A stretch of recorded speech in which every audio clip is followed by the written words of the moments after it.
Massive spy scandal explodes on Democrat leader. He's caught interfering in a criminal investigation. Some stories about potential crimes create an initial stir and then they just fade away as nothing of substance is discovered.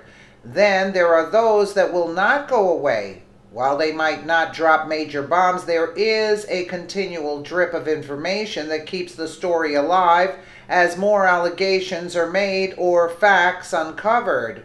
The Democratic IT scandal featuring a team of Muslim Pakistani techs would be of the latter variety. As much as those involved would love for this to just go away, that's not happening.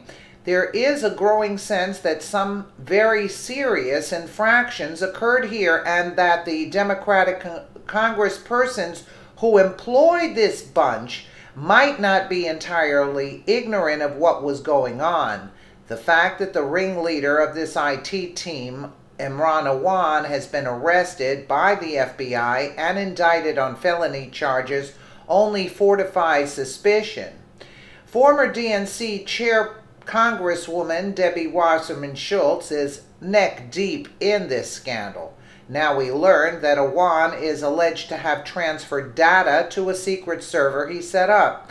To add to that, former Congressman Xavier Becerra, one-time head of the House Democratic Caucus, was connected to this server, and when asked for a copy of it by federal investigators, allegedly gave them a fake copy. So the story just expands and investigators dig deep. A secret server is behind law enforcement's decision to ban a former IT aide to Democratic Representative Debbie Wasserman Schultz from the House network. Now indicted former congressional IT aide Imran Awan allegedly routed data from numerous House Democrats to a secret server. Police grew suspicious and requested a copy of the server earlier this year, but they were provided with an elaborate falsified image designed to hide the massive violations. The falsified image is what ultimately triggered their ban from the House network February 2nd, according to a senior House official with direct knowledge of the investigation.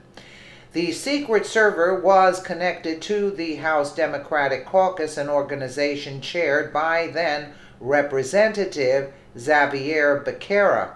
Police informed Becerra that the server was the subject of an investigation and requested a copy of it. Authorities considered the false image they received to be interference in a criminal investigation, the senior official said. Data was also backed up to Dropbox in huge quantities, the official said. Congressional offices are prohibited from using Dropbox, so an unofficial account was used, meaning Awan could have still had access to the data even though he was banned from the congressional network. This case gets incredibly technical, with a multitude of persons, including members of Congress, potentially being involved in numerous criminal acts. As the scope broadens, we become aware of just how deep this goes. House Democrat employed Awan and 4 family members for 4 years. For years as IT aides have. After learning of the House probe, Awan and his wife, Ina Alvi, frantically transferred money to accounts in their native Pakistan. Awan and Alvi were indicted in August on fraud charges related to the transfers, but they have not yet been charged with criminal cybersecurity violations, partly because some of the 45 Democrats have been passive about helping build the case. The House official said. You wonder why. They're compromised. Each House member data is supposed to be stored on his own server, but Imran moved files to a computer that was only supposed to hold the files of the administrative office of the Democratic Caucus, the senior official said. Do you get the impression that a lot of people have something serious to hide?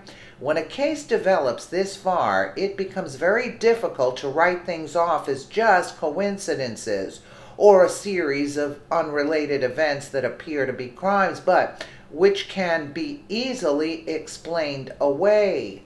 That's not what we've got hold of here. There were some serious infractions that have been committed, and the illegal transfer of ill-gotten funds by a bunch of Pakistani IT staffers might not be the most serious part of it. I always said it. Again, this one is far from over. See, I think they still have access. And that's why these attacks on our soldiers have happened, because I think they have access to the military through this. There's no way that they don't have access. They went around. Somehow they still have the access to this. Or partners in crime have the access to this if Awan is too much under scrutiny. That's what I believe. Let me know what you guys think in the comments below. And again, thank you so much for watching.